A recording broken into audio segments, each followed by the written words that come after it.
Yes. Great honor.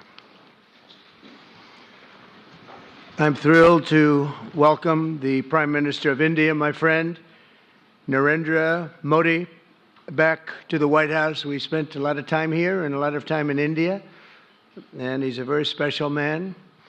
Prime Minister, it is a pleasure to extend to you the same hospitality that you showed Melania and myself when we traveled to your beautiful country 5 years ago. It's hard to believe, so long ago, and it seemed like yesterday. It was beautiful. We opened the cricket stadium, 129,000 seats, I think the largest stadium in the world, and it was an incredible period of time.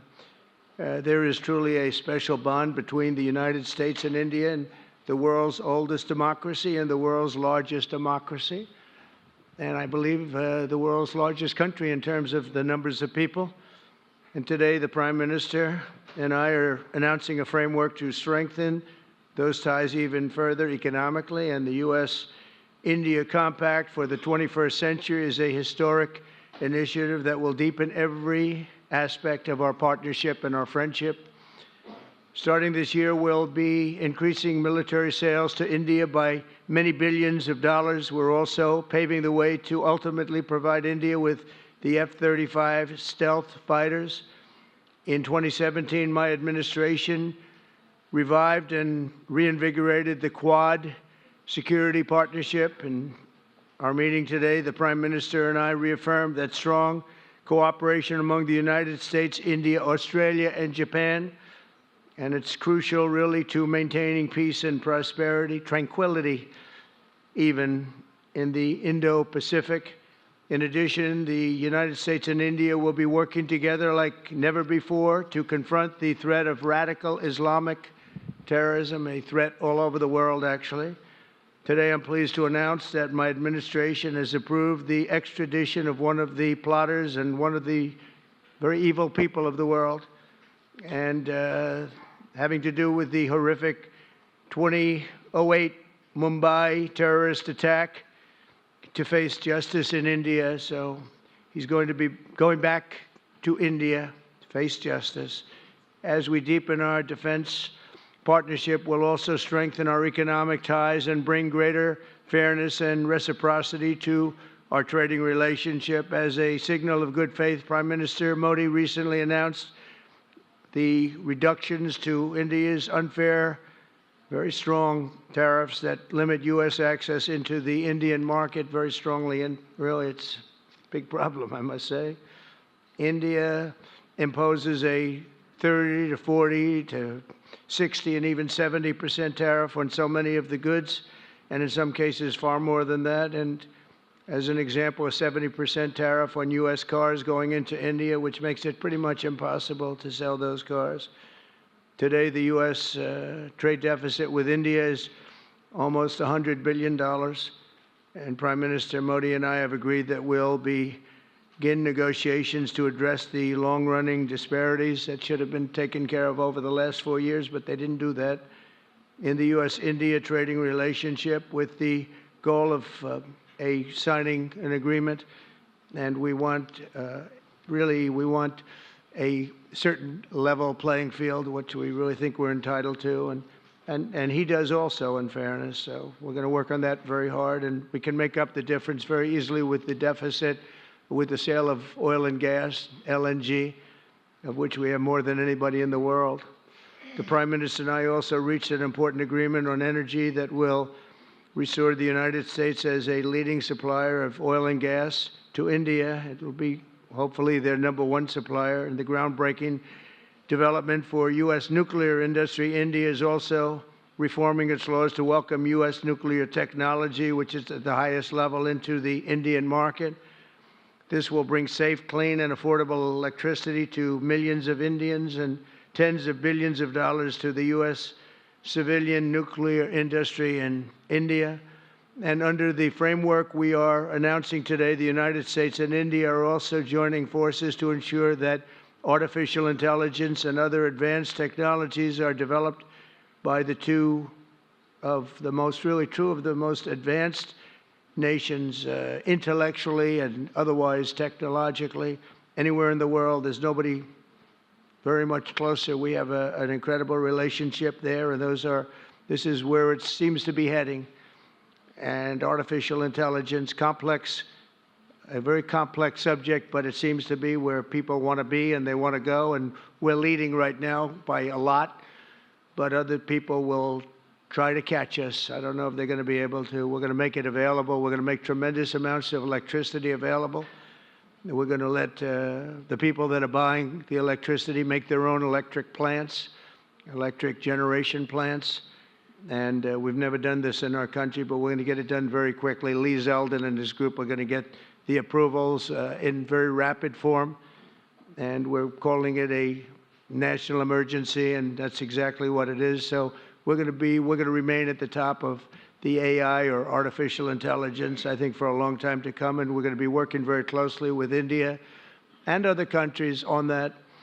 But right now, we're the leader by quite a bit. Finally, we agreed to work together to help build one of the greatest trade routes in all of history.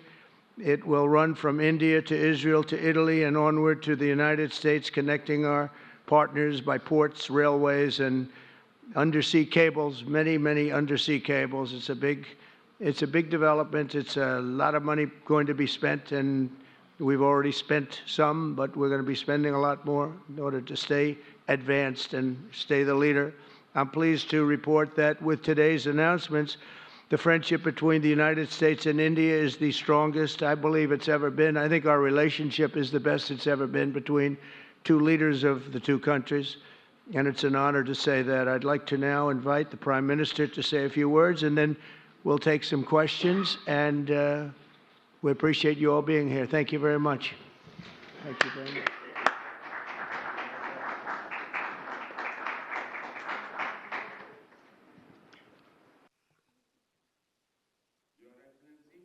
Your Excellency, President Trump, delegates of both countries, friends from the media, Namaskar. I would like to, first of all, express my heartfelt gratitude to my dear friend, President Trump, for the grand welcome and hospitality accorded to me. President Trump's leadership has been instrumental in nurturing India-US ties and making them vibrant. I could feel today the same enthusiasm, the same enthusiasm, the same energy, the same commitment that we had worked with during our first term.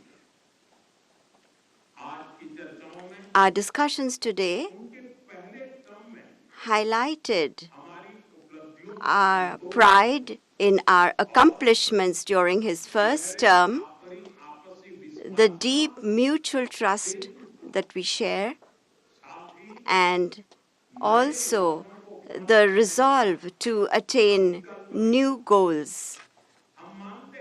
We also agreed that the partnership and cooperation between India and the US can shape a better world. Friends, the people of America are aware of President Trump's motto, "Make America Great Again," or MAGA. The people of America are well aware of it. The people of India, too, are focusing on both heritage and development as they move forward at a fast pace and with a firm resolve to ensure a developed India by 2047.